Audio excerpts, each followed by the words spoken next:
चंद्रयान-3 का प्रज्ञान रोवर चांद की धरती पर काफी ज्यादा चीजों की खोज कर चुका है। चंद्रयान-3 को चांद की धरती पर उतरे लगभग 14 दिन हो गए हैं। प्रज्ञान रोवर चांद की धरती पर गजब के कारनामे करके अपने मुश्किल पड़ाव से आगे बढ़कर अपने मिशन को पूरा कर रहा था। चंद्रयान जब से चांद पर उतरा तब से अभी तक आराम भी नहीं किया था। वह लगातार अपने मिशन पर जुटा हुआ था ताकि वह जल्द से जल्द, यानी कि जब तक सूर्य की उपस्थिति चांद पर रहे तब तक में वह अपना मिशन पूरा कर ले। आपको यह जानकर खुशी होगी कि प्रज्ञान रोवर ने अपने सारे मिशन को पूरा कर लिया है। प्रज्ञान रोवर ने चांद पर क्या क्या खोजा और प्रज्ञान रोवर ने किन किन रहस्यमयी आवाजों को रिकॉर्ड करके इसरो के वैज्ञानिकों के पास भेजा है। आखिर वह कौन कौन सी रहस्यमयी तस्वीरें हैं जिसे प्रज्ञान रोवर ने अपने हाई रेजोल्यूशन कैमरा द्वारा खींची है और उसे आप लोगों ने अभी तक नहीं देखा है। क्या प्रज्ञान रोवर ने चांद पर सोना खोज लिया है? क्या प्रज्ञान रोवर को चांद पर एलियन के रहने का सबूत मिला है? प्रज्ञान रोवर गायब हो गया है या फिर कहाँ है? क्या प्रज्ञान रोवर को चांद पर कोई इंसानों की बस्ती मिली है? इन सभी सवालों के जवाब जानने के लिए इस वीडियो में हमारे साथ अंत तक अवश्य बने रहे। आपको बता दें कि चांद पर 14 दिन की रात और 14 दिन उजाला होता है, यानी कि चांद का एक दिन पृथ्वी के 28 दिन के बराबर होता है। ऐसे में दिन के समय वहां का तापमान काफी ज्यादा गर्म और रात के समय वहां का तापमान काफी ज्यादा ठंडा रहता है। चांद की धरती पर 23 अगस्त के दिन सुबह हुई थी, तब से अभी तक चांद पर उजाला ही चल रहा था। लेकिन अब लगभग चांद पर सूरज को निकले 14 दिन होने वाले हैं और जैसे ही 14 दिन पूरा होगा वैसे ही सूरज डूब जाएगा। आपको पता ही होगा कि हमारे चंद्रयान-3 की विक्रम लैंडर और प्रज्ञान रोवर में सोलर पैनल लगाए गए थे और उसमें काफी ज्यादा पावरफुल बैटरी भी लगी थी जिससे कि वह सूरज की रोशनी से चार्ज होकर अपनी मिशन को पूरा कर सके। वैज्ञानिकों ने जैसा सोचा था बिल्कुल ठीक वैसा ही हुआ। चंद्रयान-3 का विक्रम लैंडर अभी भी चांद पर सही सलामत खड़ा हुआ है और प्रज्ञान रोवर ने अपने सारे मिशन को पूरा कर लिया है। यहाँ तक कि प्रज्ञान रोवर ने चांद पर ऑक्सीजन की खोज भी कर ली है। यही नहीं, हमारे प्रज्ञान रोवर ने चांद पर सल्फर की खोज की है, जो कि ऐसा पहली बार हुआ है। आपको बता दें, चांद पर सल्फर का पाया जाना किसी खजाने से कम नहीं है, क्योंकि सल्फर के द्वारा स्पेस मिशन के लिए भविष्य में फ्यूल तैयार किया जा सकता है, जिसे रॉकेट फ्यूल के रूप में इस्तेमाल किया जा सकेगा। और यदि ऐसा हो गया तो भविष्य में मंगल ग्रह पर मिशन करने के लिए काफी ज्यादा आसानी होगी, क्योंकि चांद का गुरुत्वाकर्षण पृथ्वी के मुकाबले 6 गुना कम है। ऐसे में किसी अन्य ग्रह पर जाने के लिए कम ईंधन की आवश्यकता होगी। और आपको पता ही है कि मंगल ग्रह पर जीवन पाए जाने की संभावना है। अगर भविष्य में मंगल ग्रह पर इंसानी बस्ती बसाई जाती है तो फिर चांद से सीधा मंगल पर आसानी से इंसानों को ले जाया जा सकेगा। ऑक्सीजन और सल्फर के अलावा प्रज्ञान रोवर ने चांद पर aluminium, calcium, iron, chromium, titanium, manganese और सिलिकॉन की खोज की है। इन सभी एलिमेंट को प्रज्ञान रोवर में लगे LIBS यानी लेजर इंड्यूस्ड ब्रेकडाउन स्पेक्ट्रोस्कोप द्वारा पता लगाया गया है। ये सभी तत्व चांद के दक्षिणी ध्रुव की मिट्टी में मौजूद है। इन सभी तत्वों के अलावा प्रज्ञान रोवर और विक्रम लैंडर ने चांद की खूब सारी तस्वीर भी इसरो के साथ साझा की है। इस समय जो तस्वीर आप लोग अपने मोबाइल फोन पर देख रहे हैं, इस तस्वीर को विक्रम लैंडर द्वारा रिकॉर्ड किया गया है।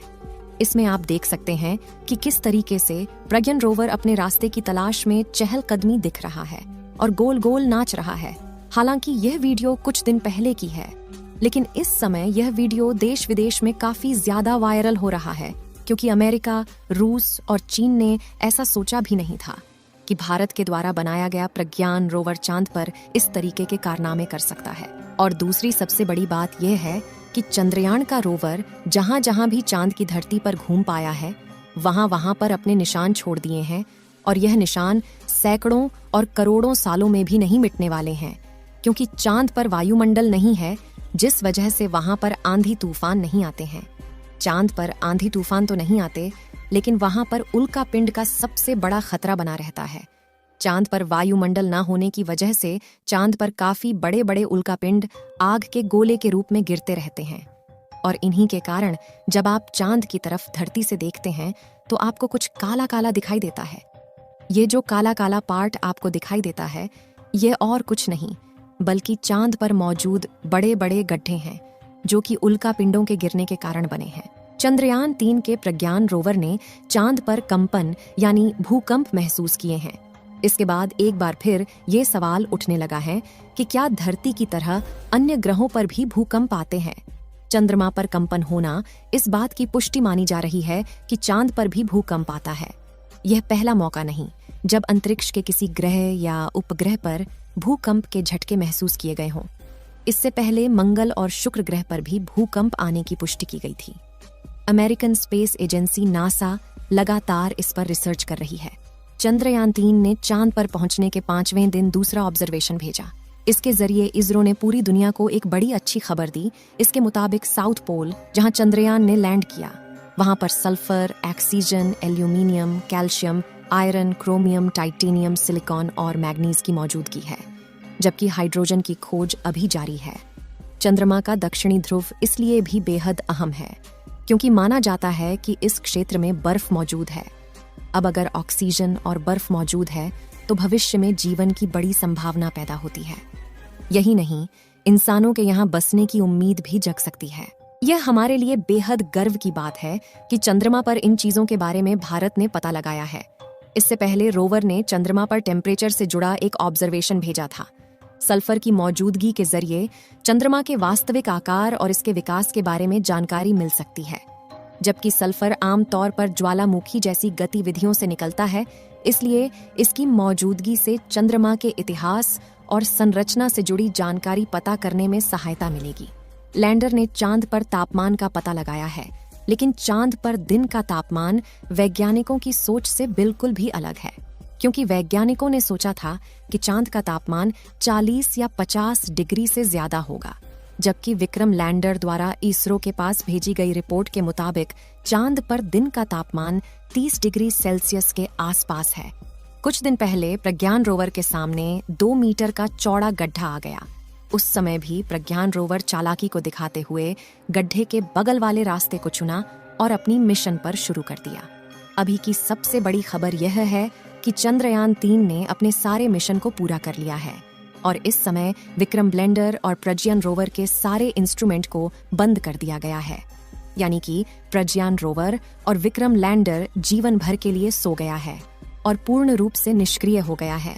हालांकि अभी भी इसकी बैटरी फुल चार्ज है और सोलर पैनल ठीक पहले के जैसे काम कर रहे हैं।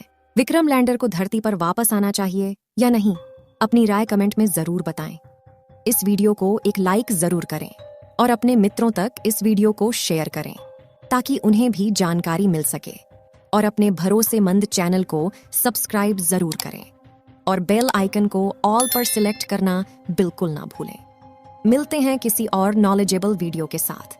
वीडियो को अंत तक देखने के लिए धन्यवाद।